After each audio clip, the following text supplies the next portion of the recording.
శ్రీ గురుభ్యో నమ. గురుర్బ్రహ్మ గురుర్విష్ణు గురుర్దేవో మహేశ్వర గురు సాక్షాత్ పరం బ్రహ్మ తస్మై శ్రీ గురవే నమ. అస్మద్గురుచరణ పాదారవిందాభ్యాం నమ. నిన్నటి మన మహాభారత ప్రస్థానంలో ఈ కౌశికుడు ధర్మవ్యాధుడి దగ్గరికి వెళ్ళడము, ఆ ధర్మవ్యాధుడు ఇతన్ని గుర్తించడము, వెంటనే ఇతనికి కావలసినటువంటి ధర్మబోధనంతో చేస్తూ శిష్టాచారాన్ని గురించి కూడా చాలా చక్కగా ఆయనకి వివరించి, శిష్టాచారాన్ని అసలు ఎలా మనం గుర్తించగలుగుతామయ్యా అని అడిగితే కౌశికుడు దాని గురించి చాలా అద్భుతంగా చాలా వివరణగా ఆయన ఆ శిష్టాచారం ఏమిటి, ఎవరు శిష్టులైనటువంటి వాళ్ళు ఎవరు అంటారు, వాళ్ళు చేసేటువంటి ఆచారాలు ఎలా ఉంటాయి, ఈ విషయాలన్నీ కూడా తెలియజేస్తూ అంటున్నాడు ఆయన. శుభానాం అశుభానాం చ కర్మణాం ఫల సంచయే విపాకమభిజానంతి తే శిష్టాః శిష్ట సమ్మతాః. ఓ బ్రాహ్మణోత్తమా, ఈ పుణ్య పాప కర్మల యొక్క ఫలాల యొక్క పరిణామాన్ని శిష్టులు బాగా గ్రహిస్తారయ్యా. అంటే పుణ్యకర్మల వల్ల ఎటువంటి ఫలం వస్తుంది, పాపకర్మల వల్ల ఎటువంటి ఫలం వస్తుంది, దీని యొక్క పరిపాకం ఎట్లా ఉంటుంది అనేటువంటిది బాగా గ్రహిస్తారు వాళ్ళు. అందువలన పుణ్యఫలమైనటువంటి వాళ్ళు సుఖాన్ని కోరరు, అలాగే పాపఫలమైనటువంటి దుఃఖాన్ని సహిస్తారు కూడాను. ఎందుకంటే వాళ్ళు చేసేటువంటి కర్మలన్నీ కూడా భగవదర్పణం చేస్తారు. పాపఫలం వల్ల వాళ్ళు ఏదైనా తెలియక చేసినటువంటి పాపానికి ఏదైనా ఫలితం వచ్చినప్పటికీ కూడా దాన్ని ఎంతో, ఆ దుఃఖాలన్నింటినీ కూడా ఎంతో సహనంతో భరిస్తారు. అలాంటి వాళ్ళనే శిష్టులు అంటారయ్యా. న్యాయోపేత గుణోపేతా సర్వలోకహితైషిణ సంతః స్వర్గచిత శుక్లా సన్నివిష్టాశ్చ సత్పథే. న్యాయమైనటువంటి మార్గంలో ప్రయాణించేటువంటి వాళ్ళు, సద్గుణాలతోటి కూడి ఉన్నటువంటి వాళ్ళు, అందరి మేలును సర్వజగద్రక్ష కోరుకునేటువంటి వాళ్ళు, అందరి మేలును కోరేటువంటి వాళ్ళు, పరిశుద్ధులైనటువంటి వాళ్ళు, హింస చేయకుండా మంచి త్రోవలో నడిచేటువంటి వాళ్ళు ఎవరైతే ఉంటారో అటువంటి సత్పురుషులే స్వర్గాన్ని జయించినటువంటి వాళ్ళు అవుతారయ్యా. దాతార సంవిభక్తార దీనానుగ్రహకారిణ సర్వపూజ్యా శృతధనా తథైవ చ తపస్విన సర్వభూతదయావంత తే శిష్టా శిష్ట సమ్మతా. ఇంక శిష్టులంటే నీకు చెప్పాలి అంటే కనుక బాగా అర్థమయ్యేటట్టుగా చెప్తున్నాను వినమయ్యా అని చెబుతున్నాడు. దాతారహ దాతలు ఎవరైతే దానగుణం చేస్తూ ఉంటారో, ఎల్లప్పుడూ యథాశక్తిగా తమకున్న దాంట్లో ఎప్పుడూ కూడా దానాన్ని చేస్తూ ఉంటారో, అలాగే తమ కుటుంబంలో వాళ్ళకి వస్తువులన్నీ సమానంగా పంచి, అంటే ఇంట్లో ఎవరైతే ఉన్నారో వాళ్ళందరికీ కూడా సంతృప్తిపరిచి వాళ్ళకి కావలసినవన్నీ ఇచ్చి మిగిలినటువంటిది ఏదో శిష్టమైనటువంటి దాన్నే తనకు ఉపయోగించుకునేటువంటి వాళ్ళు, దీనులందరి మీద దయ చూపేటువంటి వాళ్ళు, అందరి యొక్క ఆదరాన్ని పొందేటువంటి వాళ్ళు, విద్యయే ధనంగా కలిగినటువంటి వాళ్ళు, స్వధర్మాన్ని ఎల్లప్పుడూ అనుసరించేటువంటి వాళ్ళు, సర్వ ప్రాణుల యందు దయ చూపేటువంటి వాళ్ళు, అలా అందరికీ కూడా సజ్జనులందరికీ కూడా చాలా ఇష్టమైనటువంటి వాళ్ళు ఎవరైతే ఉంటారో వాళ్ళని శిష్టులు అంటారయ్యా. దాన శిష్టా సుఖాన్ లోకాన్ ఆప్నువంతీహ చ శ్రియం పీడయా చ కలత్రస్య భృత్యానాం చ సమాహితా అతిశక్త్యా ప్రయచ్చంతి సంతః సద్భిః సమాగతాః లోకయాత్రాం చ పశ్యంతో ధర్మం ఆత్మహితాని చ. దానం చేసిన తర్వాత మిగిలిన దాన్ని ఉపయోగించేటువంటి వాళ్ళు ఈ లోకంలో సుఖ సంపదలను, పరలోకాన్ని, సుఖాన్ని పొందుతారు. వాళ్ళు ఉన్న దాంట్లో దానం చేసేసి ఏదైతే ఇంకా మిగిలిందో దాన్ని మాత్రమే అనుభవించేటువంటి వాళ్ళు ఎవరైతే ఉంటారో వాళ్ళు ఆ ఇహలోకంలో సుఖాన్ని పొందుతారు, పరలోకంలో కూడా సుఖాన్ని పొందుతారు. ఉత్తములైనటువంటి వాళ్ళు ఏం చేస్తారంటే పవిత్రమైనటువంటి వ్యక్తుల వద్దకు వచ్చి ఏదైనా అడిగితే వాళ్ళు తమ కుటుంబంలో ఉండేటువంటి సభ్యులకు బాధ కలిగించినప్పటికీ కూడా మనస్సుని స్థిరపరచుకుని తమ శక్తికి మించినటువంటిది అయినప్పటికీ కూడా వాళ్ళు దానం చేస్తారట. ఎందువలన అంటే ఒక పవిత్రమైనటువంటి వ్యక్తి వచ్చాడు, ఒక అలభ్యమైనటువంటి యోగం వచ్చింది, అటువంటి సందర్భంలో మనం చేసేటువంటిది పుణ్యకార్యం ఏదైనా కానీ తప్పనిసరిగా చెయ్యాలి అనే ఉద్దేశంతో చేస్తారు వాళ్ళు. అందువలన ఆ చేసేటప్పుడు ఒకచో తన కుటుంబ సభ్యులకు కొద్దిగా బాధ కలిగించవచ్చు, లేకపోతే తను చేయవలసింది తన శక్తికి కొద్దిగా మించిందవచ్చు. అయినప్పటికీ కూడా వాళ్ళు అది మనస్సును స్థిరపరచుకుని దానం చేస్తూ ఉంటారు. న్యాయపూర్వకంగా జీవితాన్ని గడుపుకోవడము, ధర్మాన్ని రక్షించడము, తమకు మేలు కలగడం ఎలాగాని వాళ్ళు ఎప్పుడూ కూడా ఆలోచిస్తూ ఉంటారు. అంటే ఎల్లప్పుడూ వాళ్ళ బుద్ధి ధర్మాన్ని అంటిపెట్టుకునే ఉంటుంది తప్ప పక్కతో అవ ఎట్టి పరిస్థితుల్లోనూ పట్టదయ్యా. ఏవం సంతో వర్తమానా స్వేధంతే శాశ్వతీ సమాహ అహింసా సత్యవచనం ఆనృశంస్యమధార్జవం అద్రోహో నాభిమానశ్చ హ్రీస్థితిక్షా దమశమః ధీమంతో ధృతిమంతశ్చ భూతానామనుకంపకాః అకామద్వేష సంయుక్తా తే సంతో లోకసాక్షిణః. ఈ విధంగా ఉండేటువంటి సజ్జనులు చాలా కాలం అభివృద్ధిని పొందుతారు.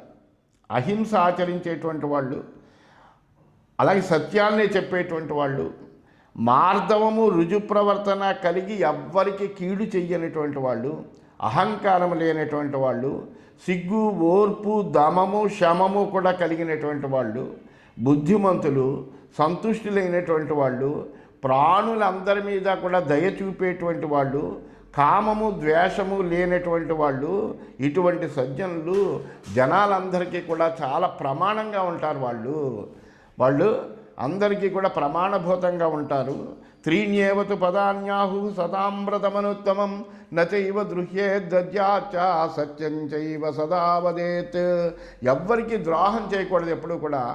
అలాగే చెయ్యగలిగినంత దానం చెయ్యాలి, ఎల్లప్పుడూ సత్యాన్నే మాట్లాడాలి అనేటువంటి నియమాల్ని గుర్తు చేస్తూ పెద్దలందరూ కూడా ఏం చేస్తారంటే ఎక్కువగా ఈ 3 విషయాలే చెప్తారు. ఎవరికి ద్రోహం చేయకు, దానం చెయ్యి, సత్యం మాట్లాడు. ఇవి చేస్తే చాలు వాడి జీవితం యథార్థమైపోయినట్టే. అందువలన అలాంటి విషయాలనే పెద్దలు కూడా చెబుతూ ఉంటారు. సర్వత్ర చ దయావంతః సంతః కరుణవేదినః గచ్చంతి హసు సంతుష్టాః ధర్మపంథానముత్తమం శిష్టాచారా మహాత్మానః ఏషాం ధర్మః సునిశ్చితః. సర్వ విషయాల్లోనూ దయ కలిగి ఉండాలి. సర్వత్ర చ దయావంతః అంటే అన్ని విషయాల్లోనూ అన్ని చోట్ల కూడా దయ ఎప్పుడు కలిగి ఉండాలి, కరుణామూర్తి అయి ఉండాలి, అలాగే సజ్జనులయ్యి ఉండాలి. కరుణవేదినః అంటే కరుణతో కూడినటువంటి అనుభూతి కలిగినటువంటి సజ్జనులు ఎవరైతే ఉంటారో వాళ్ళు ఏం చేస్తారంటే సంతృప్తితోటి ఉత్తమమైనటువంటి ఒక ధర్మ మార్గంలో ప్రయాణం చేస్తారు. తమ ఈ ధర్మాన్ని దృఢంగా నిశ్చయించుకున్నటువంటి మహాత్ములే శిష్టాచారవంతులవుతారు. అనసూయ క్షమాశాంతి సంతోష ప్రియవాదిత కామక్రోధ పరిత్యాగ శిష్టాచార నిషేవణం కర్మచ శృత సంపన్నం సతాం మార్గమనుత్తమం. అలాగే మాటికి చెబుతున్నా కానీ ఈ గుణాన్ని వంట పట్టించుకోవాలి. అసూయ లేకుండా ఉండడం అనసూయ, క్షమ అంటే సహనము, శాంతి సంతోషము, అలాగే ప్రియవాదిత ప్రేమగా మాట్లాడడం, ఎవరిని పరుషంగా మాట్లాడకుండా ఉండడం, కోరికల్ని కోపాలని వదిలిపెట్టడం, కామ క్రోధ పరిత్యాగ కామాన్ని క్రోధాన్ని వదిలిపెట్టడము. అలాగే ఇవి శిష్టాచారాన్ని అలాగే ఎవరైనా పెద్దలు ఏదైనా ఒక మంచి మార్గంలో సజ్జనులైనటువంటి వాళ్ళు ఎవరైతే వెళుతున్నారో వాళ్ళ మార్గాన్ని అనుసరిస్తూ వెళ్ళడం శిష్టాచార నిషేవణం. కర్మచ శృత సంపన్నం మనం చేసేటువంటి పని ఎప్పుడూ కూడా వేద విహితమైనటువంటి పని ఉండాలి. వేద విరుద్ధమైనటువంటి కర్మని ఎట్టి పరిస్థితుల్లోనూ ఆచరించకూడదు. శాస్త్ర ప్రమాణమైనటువంటిది వేద విహితమైనటువంటి కర్మల్ని ఆచరించాలి. అలా చేయడం అనేటువంటివి ఇవి సజ్జనుల యొక్క మార్గమయ్యా. శిష్టాచారం నిషేవంతే నిత్యం ధర్మమనువ్రతాః ప్రజ్ఞా ప్రసాదమారుహ్య ముచ్యంతే మహతో భయాత్ ప్రేక్షంతో లోకవృత్తాని వివిధాని ద్విజోత్తమ అతిపుణ్యాని పాపాని త్వాని ద్విజవరోత్తమ. ఓ బ్రాహ్మణ శ్రేష్ఠుడా, శిష్టాచారాన్ని సేవించేటువంటి ధర్మాత్ములందరూ కూడా ఏం చేస్తారంటే ఒక ప్రజ్ఞారూపమైనటువంటి అంటే జ్ఞానరూపమైనటువంటి ఒక మహాసౌధాన్ని ఆరోహించి నానా విధాలైనటువంటి లోక ప్రవృత్తులను అధికమైనటువంటి పుణ్య పాపాలను సమీక్షిస్తూ సంసారం అనేటువంటి భయం నుంచి వాళ్ళు విడిపోతారు. వాళ్ళకి సంసార భయం అనేటువంటిది ఉండదు. అందువల్ల ఆ సంసార భయం నుండి వాళ్ళు విముక్తులవుతారా? ఎందుకంటే వాళ్ళకి మొత్తం అంతా కూడా జ్ఞానము కలిగి ఉంటారు. ఆ అజ్ఞానం వల్లనే ఈ భయం అనేటువంటిది ఏర్పడుతుంది. జ్ఞానం ఎప్పుడైతే ఉందో భయం పోతుంది. అందువలన జ్ఞానము కలిగినటువంటి వాళ్ళు అవుతారు. కాబట్టి వాళ్ళు అలాగే ధర్మారూపమైనటువంటి ధర్మబద్ధమైనటువంటి జ్ఞానంతో ఉంటారు. ధార్మికమైనటువంటి మార్గంలో ప్రయాణం చేస్తూ ఉంటారు. కాబట్టి వాళ్ళకి సంసారం అనేటువంటి భయం ఏముండదయ్యా. ఏతత్తే సర్వమాఖ్యాతం యథా ప్రజ్ఞం యథా శ్రుతం శిష్టాచార గుణం బ్రహ్మన్ పురస్కృత్య ద్విజర్షభ. అని ఆ బ్రాహ్మణోత్తముడికి చెప్పాడు. ఈ విధంగా ధర్మవ్యాధుడు కౌశికుడికి చెప్పాడు, బ్రాహ్మణ శాస్త్ర, నేను తెలుసుకున్నటువంటి నాకు తెలిసినటువంటి శిష్టాచార సుగుణాలన్నీ కూడా నేను నీకు వివరించానయ్యా. అందువల్ల నువ్వు వీటిని శ్రద్ధగా విన్నావు, దాన్ని బట్టి నువ్వు శిష్టాచారం అంటే ఏమిటో తెలుసుకో అని చెప్పాడు. ఇది శ్రీమన్ మహాభారతే వనపర్వణి మార్కండేయ సమస్యాపర్వణి బ్రాహ్మణ వ్యాధ సంవాదే సప్తాధిక ద్విశతమోధ్యాయ. ఈ విధంగా శ్రీమన్ మహాభారతంలో వనపర్వంలో మార్కండేయ సమస్యాపర్వం అనే ఉపపర్వంలో బ్రాహ్మణ ధర్మ వ్యాధ సంవాదం అనే 207 అధ్యాయం పూర్తయింది. 208 అధ్యాయంలోకి మనం ప్రవేశించాం. మార్కండేయుడు ఈ వృత్తాంతాలన్నీ కూడా ధర్మరాజుకి పాండవులకి తెలియజేస్తున్నాడు. వైశంపాయనుడు మొత్తం ఈ కథాంశాలన్నింటినీ కూడా జనమేజయుడికి తెలియజేస్తున్నాడు. సతు విప్రమథోవాచ ధర్మవ్యాధో యుధిష్ఠిర యదహం ఆచరే కర్మ ఘోరమేతదసంశయం. ధర్మరాజు అప్పుడు ధర్మవ్యాధుడు కౌశికుడితో ఈ విధంగా అన్నాడు, ఈ మాంసం అమ్ముతున్నానన్నావు కదా నువ్వు, యదా ఆచరే కర్మ, నేను ఏదైతే కర్మనైతే ఆచరిస్తున్నానన్నావో అది ఘోరమేతదసంశయం. మాంసం అమ్మడం అనేటువంటిది ఘోరమైనటువంటి పని, అందులో ఏమీ తప్పేది, ఇదేమీ శిష్టాచారులు చేసేటువంటిది కాదు, ఇది శ్రేష్టమైనటువంటి పని అని కూడా నేను చెప్పట్లేదయ్యా. విధిస్తు బలవాన్ బ్రహ్మన్ దుస్తరం హి పురాకృతం పురాకృతస్య పాపస్య కర్మదోషో భవత్యయం దోషస్యైతస్య వై బ్రహ్మన్ విఘాతే యత్ర వానహం. అయితే విధి చాలా బలీయమైంది, మన అందరికంట మన ఆలోచనల కంట అన్నిటికంట బలవత్తరమైనటువంటిది ఏంటంటే విధి. అందువల్ల పూర్వజన్మలో చేసినటువంటి కర్మ ఫలము మన ఎప్పుడు కూడా అది అనుసరిస్తూనే ఉంటుంది తప్ప అది వదిలిపెట్టదు.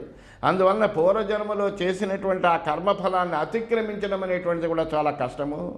ఈ వ్యాధ జన్మ, ఈ వ్యాధుడిగా నేను పుట్టాను. మరి ఈ వ్యాధుడిగా నా పుట్టుక రావడానికి గల కారణం ఏంటి?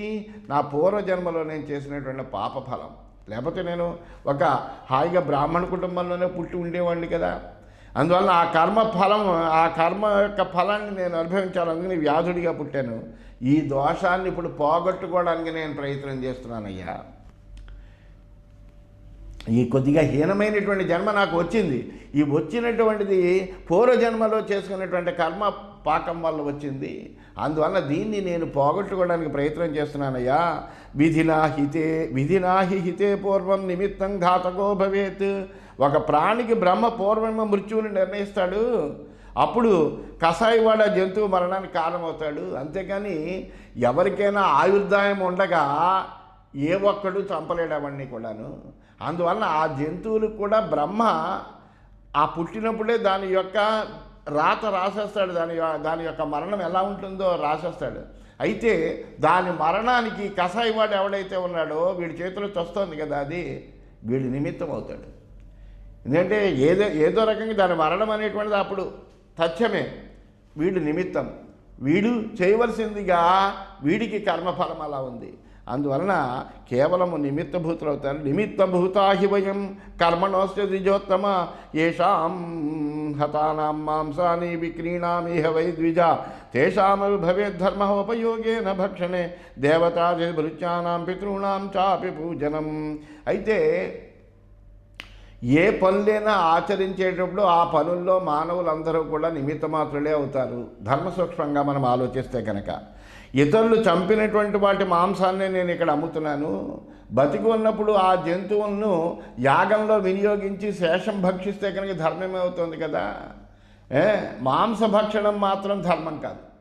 మాంసాన్ని మామూలుగా తింటే కనుక అది ధర్మం కాదు. కేవలము యజ్ఞయాగాదుల్లో ఉపయోగించేటప్పుడు చేసేటువంటి పశుహింస పాపం కాదు అన్నారు. మామూలుగా మనం పశుహింస కేవలం మనం తినడం కోసమని పశుహింస చేస్తే మటుకు అది పాపమే. అందువలన దేవతలను, పితృదేవతలను, అతిథులను తాను పోషింపదగినటువంటి వాళ్ళని పూజించడం, ఆదరించడం అనేటువంటిది ఎప్పుడు కూడా ధర్మమే. భోషధ్యో వీరుధశ్చైవ పశవో మృగపక్షిణ అనాదిభూత భూతానాం ఇత్యభిశ్రూయతే శృతి. అలాగే మన ధాన్యం ఉన్నది, అలాగే కాయగూరలు అన్నీ ఉంటాయి, లేకపోతే ఒక అరటి మొదలైనటువంటి ఉన్నాయి, తీగలు, పశువులు, మృగాలు, పక్షులు ఇలాంటివన్నీ కూడా ఈ ప్రాణులన్నిటికీ అనాది కాలం నుంచి ఉపయోగపడేవి అని మనకి వేదమంత్రాలన్నీ కూడా చెబుతున్నాయి. మనం ఏం చేస్తున్నాము, శాఖల్ని కూడా కోసేస్తున్నాం కదా. అందువల్ల ఇవన్నీ కూడా తీగల్ని అలాగే మొక్కల్ని వీటిని అన్నిటినీ మనం అది కూడా ఒక హింసే. మొక్కల్ని పీకేయడము లేకపోతే తవ్వేయడము ఖండించడము అనేటువంటివి ఏవైతే ఉన్నాయో అది కూడా ఒక రకమైనటువంటి హింసే. ఇవన్నీ కూడా ఆదికాలం నుంచి ప్రాణులకు ఉపయోగపడేవి అని వేదమే చెబుతోంది. ఆత్మమాంస ప్రసాదేన శిబిరౌ శీనరో నృప స్వర్గం సుదుర్గమం ప్రాప్త క్షమావాన్ ద్విజసత్తమ. అంతేకాదయ్య, పూర్వకాలంలో భుషీనరుడి యొక్క పుత్రుడైనటువంటి శిబి, సహనశీలి అయినటువంటి శిబి ఆకలితో వచ్చినటువంటి ఒక డేగకు తన్ని రక్షించమని తనను ఆశ్రయించుకున్నటువంటి పావురానికి బదులుగా తన మాంసాన్ని తీసి ఇచ్చాడు కదా.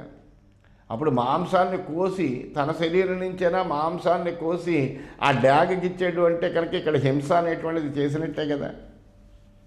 కానీ దాని మహిమ వలన అతడు పరమ దుర్లభమైనటువంటి స్వర్గానికి వెళ్ళాడు. కారణం ఏంటి? తనను ఆశ్రయించినటువంటి పావురాన్ని రక్షించడం కోసమని తన దేహాన్ని త్యాగం చేయడానికి సిద్ధపడు, తన ప్రాణాన్నే త్యాగం చేశాడు. అందువల్లనే దేవతలను, పితృదేవతలను, అతిథులను తాను పోషింపదగినటువంటి వాళ్ళని పూజించడము, ఆదరించడము అనేటువంటిది ధర్మం అని చెప్పబడింది. ఆ ధర్మాన్ని ఇక్కడ నిర్వర్తించాడు శిబి. ఆ విషయాన్ని మనం గ్రహించాలి. అందువలన అతను పరమ దుర్లభమైనటువంటి స్వర్గానికి వెళ్ళాడు కదయ్యా. స్వధర్మ ఇది కృత్వాతు నత్యజామి ద్విజోత్తమ పురాకృతమితి జ్ఞాత్వా జీవాం ఏతేన కర్మణ. అయితే ఈ మాంస విక్రయం అనేటువంటిది స్వధర్మం, అంటే నేను చేయవలసినటువంటి ధర్మం కాబట్టి దాన్ని నేను వదిలిపెట్టలేను. ఎందుకంటే వంశ పరంపరంగా మేము చేయవలసినటువంటి ధర్మం అది, మా యొక్క కులవృత్తి, కులోచితమైనటువంటి కర్మ. అందువలన నేను అది వదిలిపెట్టలేను. ఎందుకంటే మా పూర్వీకులందరికీ కూడా అదే బతుకు తెరువు, అదే కాబట్టి దాంతో నా జీవితాన్ని అంతా కూడా వెళ్ళదీస్తున్నానయ్యా. స్వకర్మ త్యజతో బ్రహ్మన్న ధర్మై దృశ్యతే స్వకర్మ నిరతోయస్తు ధర్మస్థతే స ఇది నిశ్చయ. అయితే స్వధర్మాన్ని ఎవడైతే వదిలేస్తాడో అది అధర్మం అని చెప్పబడుతోంది. ఎవడైతే ధర్మానికి పక్కకి తొలగిపోతాడో వాడు తన యొక్క ధర్మాన్ని వదిలిపెట్టేస్తాడు. ఇది స్వధర్మం నాకు. అందువల్ల స్వధర్మమైనటువంటి పనిని వదిలేసినటువంటి వాడిని అధర్ముడు అంటారు కదా.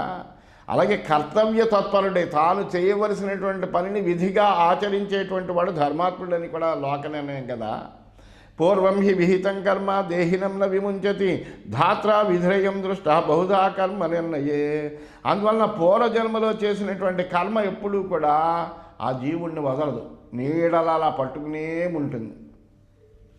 కర్మ నిర్ణయాన్ని అనేక విధాలుగా చేయడంలో బ్రహ్మ ఈ విధానాన్ని అంతటిని కూడా దృష్టిలో ఉంచుకున్నాడయ్యా. ద్రష్టవ్యాతు భవేత్ ప్రజ్ఞ క్రూరే కర్మణి వర్తత కథం కర్మ శుభం కుర్యాం కథం ముచ్యే పరాభవాత్. ఈ క్రూర కర్మలో నిమగ్నమైనటువంటి వాడు ఉంటాడు.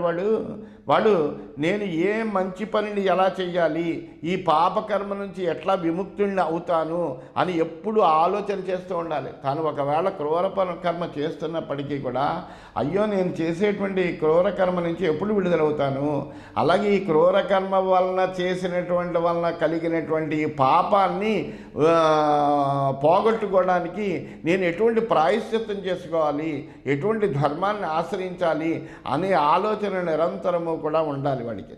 కర్మణస్తస్య ఘోరస్య బహుధా నిర్ణయో భవేత్ దానే చ సత్యవాక్యే చ గురు శుశ్రూషణే తథా ద్విజాతి పూజనే చాహం ధర్మే చ నిరతః సదా అభిమానాతివాదాభ్యాం నివృత్తోస్మి ద్విజోత్తమ. ఈ విధంగా నేను అనేక మార్లు ఆలోచిస్తూ ఉంటాను. ఇలా ఆలోచించడం వలన ఆ ఘోరమైనటువంటి కర్మ నుంచి విముక్తి పొందడానికి ఒక మంచి ఉపాయం మనకు తడుతుంది, నిశ్చితమవుతుంది. అది ఏమిటి ఆ ఉపాయం? వాళ్ళని ఏం కలుగుతుందా, ఏం చేస్తే దీనివల్ల నుంచి విముక్తి అవుతాను అంటే అప్పుడు దానం చెయ్యాలనిపిస్తుంది, నిజంగా సత్యభాషణం చెయ్యాలనిపిస్తుంది, గురు శుశ్రూష చెయ్యాలనిపిస్తుంది, బ్రాహ్మణ్ణి గౌరవించాలనిపిస్తుంది, ధర్మాచరణ తత్పరులై ఉండాలనిపిస్తుంది, అలాగే అతివాదం చెయ్యకూడదనిపిస్తుంది, అభిమానానికి కూడా అహంకారం పోకుండా అభిమానానికి అతివాదానికి కూడా దూరంగా ఉండడం అనేటువంటిది, వినయంగా ఉండడం అనేటువంటిది అలవాటు అవుతుందయా నాకు. ఇవన్నీ అలాగే వచ్చాయి. ఎప్పుడూ కూడా ఈ ఘోరమైనటువంటి కర్మల నుంచి నేను ఎప్పుడు విముక్తుడిని అవుతాను, నాకు ఈ పాపం అంటకుండా ఎలా ఉంటుంది అని నిరంతరం ఆలోచించడం వల్ల నేను ఈ సద్గుణాల్ని ఆచరిస్తున్నాను. అందువలన కృషిం సాధ్వితిమన్యంతే తత్ర హింసాపరా స్మృత కర్షంతో లాంగలై పుంసః ఘంతి భూమిశయాన్ బహూన్ జీవానన్యాంశ బహుశః తత్ర కిం ప్రతిభాతితే. అయితే కొంతమంది వ్యవసాయం చాలా మంచిది అంటారు, కానీ దానిలోనే హింస ఉంది. ఎందుకంటే నాగలితోటి భూమి దున్నుతుంటే మనకి తెలవకుండా నాగలికి తగిలి ఆ నాగలి చేత నొక్కబడి అనేకములైనటువంటి క్రిమికీటకాలు భూమిలో ఉన్నటువంటివి మరణిస్తాయి కదా. అందువలన అక్కడ కూడా హింస ఉంది కదా. అనేక జీవుల్ని చంపుతూ ఉంటాడు కదా. హింస లేకుండా ఏది ఉన్నది అంటే నాకేమనిపిస్తుంది అంటే హింస లేకుండా అసలు ఏమీ లేదే, మనకి తెలవకుండా బోళ్ళంత హింస మనం చేస్తున్నామే అని నాకు అనిపిస్తూ ఉంటుంది. అలాగే ధాన్య బీజాని యాన్యాహు వ్రీహ్యాదీని ద్విజోత్తమ సర్వాణ్యేతాని జీవాని తత్ర కిం ప్రతిపాతితే. అలాగే ఆహారానికి అవసరమైనటువంటి ధాన్య బీజాలన్నీ కూడా జీవం ఉన్నవే కదా, మనం తింటున్నాం. ఈ తింటున్నటువంటి బీజాలని కనుక మనం తినకుండా కనుక భూమిలో పాతి పెడితే కనుక దాంట్లోంచి ఒక మొక్క వస్తుంది కదా, అంటే జీవం ఉన్నదే కదా. కానీ మనం ఏం చేస్తున్నాం, తినేస్తున్నాం కదా ఆహారంగా. అందువలన అందులో కూడా హింస ఉంది కదా. ఈ విషయాలు ఒక్కసారి నువ్వు కూడా పర్యాలోచన చెయ్యి. నా యొక్క ఆలోచనలో ఏదైనా తేడా ఉందేమో, నీకేమనిపిస్తుంది అని అడుగుతున్నాడు ఆయన. అధ్యాక్రమ్య పశుంశ్చాపి ఘ్రంతి వై భక్షయంతి చ వృక్షాంస్తదౌషధీశ్చాపి ఛిందంతి పురుషా ద్విజా జీవాహి బహవో బ్రహ్మన్ వృక్షేషు చ ఫలేషు చ ఉదకే బహవశ్చాపి తత్ర కిం ప్రతిభాతితే. ఓ బ్రాహ్మణోత్తమ, కొంతమంది మనుష్యులు ఏం చేస్తారంటే పశువుల్ని పట్టి చంపి తింటారు. అలాగే కొంతమంది ఏం చేస్తారంటే చెట్లను పంటలను కోసి తింటారు. వృక్షాల్లో పంటల్లో నీళ్లల్లో కూడా అనేకములైనటువంటి జీవులు ఉన్నాయి. ఆ విషయంలో మరి ఇది మనం చేసేటువంటిది హింస కాదా అని నాకు అనిపిస్తుంది ఈ ఆలోచన చేస్తుంటే. పంటతో నశిస్తాయి కదా, అందువలన అవి కూడా ఆ ధాన్యాలు అవన్నీ కూడా మరి అవి ఏవైతే ఉన్నాయో అవన్నీ కూడా ఔషధులే కదా. ఆ ఔషధులు ఏవైతే ఉన్నాయో మళ్ళీ మొలకలు ఎత్తుతాయి కదా. ఆ మొలకలు ఎత్తకుండా ఇవన్నీ నశించిపోతున్నాయి కదా. అందువలన ప్రతి దాంట్లోనూ కూడా హింస అనేటువంటిది ఉంటుంది. హింస లేకుండా ఏది లేదు అని మటుకు నాకు అనిపిస్తోందయ్యా. నీ అభిప్రాయం ఏంటో నాకు తెలియదు కానీ అని చెబుతున్నాడు అనమాట. అని సర్వం వ్యాప్తమిదం బ్రహ్మన్ ప్రాణిభి ప్రాణిజీవనై మత్స్యాగ్రసంతే మత్స్యాస తత్ర కిం ప్రతిపాదితే.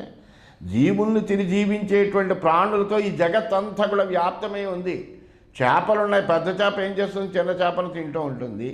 అందువలన ఈ విధంగా ప్రతి జీవిని కూడా తాను ప్రాణం ఉన్నటువంటి ఆ జీవిని ఇంకో ప్రాణం ఉన్నటువంటి జీవి తినడం అనేటువంటిది ఈ జగత్తులో అంత వ్యాప్తమై ఉందయ్యా అని ఆ హింస లేకుండా ఏమున్నది అనేటువంటిది ఆ హింస నిర్ణయం మనం ఎట్లా చేయగలము.